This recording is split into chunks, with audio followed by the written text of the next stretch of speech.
single most and best educated generation in American history. And the one thing that's changing from what happened not 3-4 years ago.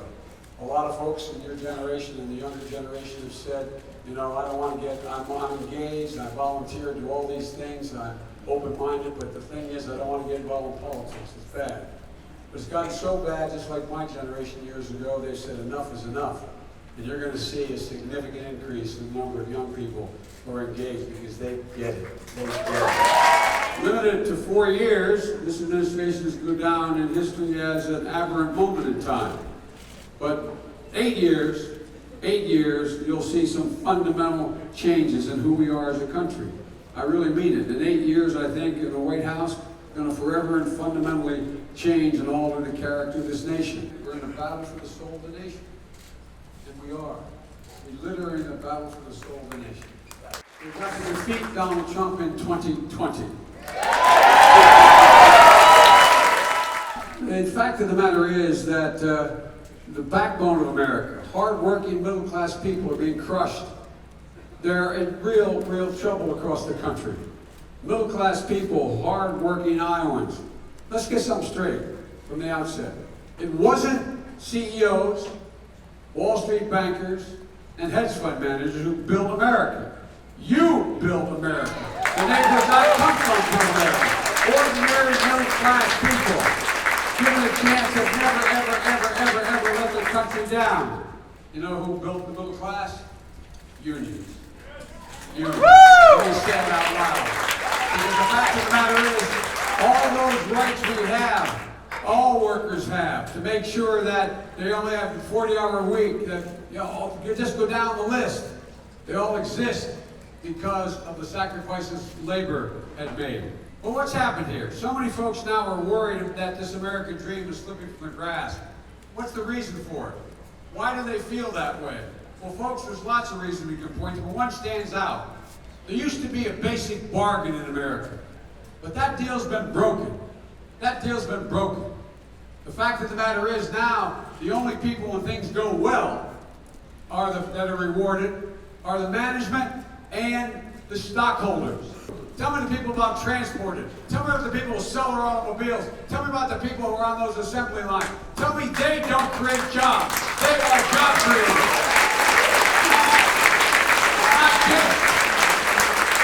It's not just the shareholders. There used to be a corporate culture in America where the fact is that if in fact the company did well, everyone did well, including their employees, including the folks out there. But folks, it doesn't happen that way anymore. It doesn't happen. Things have changed. And let me stop here for a second and say something about President Obama is a man of extraordinary character. Woo! A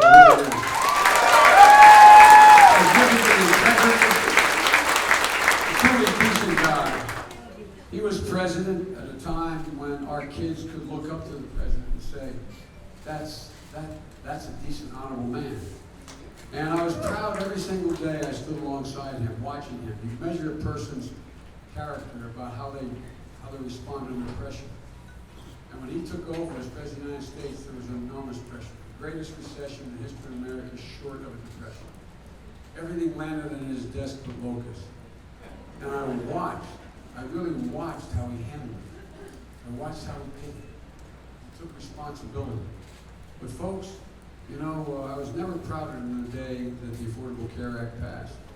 I think that I believe your health insurance should be covered through, if it's covered through your employer, or you're on your own, or not at all, you should have a choice to buy into the option of a health care plan like Medicare. Period. I have an ambitious plan to rebuild this country, from cleaner renewable energy, cleaner, safer transportation, a whole range of things that I'm going to be laying out, but you're going to be laying out on the floor if I keep going. We're in a race to compete with the rest of the world for the future. We should be investing considerably more of our resources in high-tech research. We should considerably more of our research money should be going from the government into things like we're on the cusp of curing and fundamentally changing everything from Alzheimer's to dealing with cancer to a whole range of things. China is going to eat our lunch? Come on, man. They can't even figure out how to deal with the fact that they have this great division between the China Sea and the mountains in the east, in the west. They can't figure out how they're going to deal with the corruption that exists within the system. They're not bad folks, but guess what? They're not a competition for us. But here's what we are. We're in a situation where right now, we have not only the strongest military in the world, we have led not by the example of our power, but by the power of our example. That's why the rest of the world has an example. Not a joke. When the President of the United States strips arms our allies and puts his arms around the Putins of the world and says, I believe them before our intelligence committee, it does us enormous damage in terms of the examples we set. We snatch babies from people's arms and then, trying to cross the border for seeking asylum. The rest of the world looks and says, what's happened? What's going on in America? We're diminishing our ability to influence the world in ways that are of great concern to us. And ladies and gentlemen, we have the most productive workers in the world. America, it's a fact. We're 3 times as productive as workers in Asia. Don't tell me we can't compete.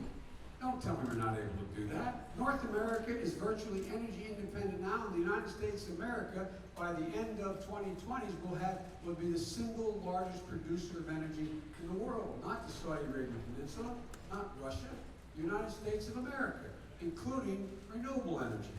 Ladies and gentlemen, the United States has more great research universities like here at the University of Iowa than all those facts, than all the rest of the world combined. And every major light bulb change has come out of research universities. It's been monetized by corporations and companies, and that's good. But the research itself, the changes have been generated by folks in those great research universities. And you know them, and you own them. You own them. They're everywhere from Los Alamos, every major point you can talk to. Is a research university owned by the American people, paid for by the American people.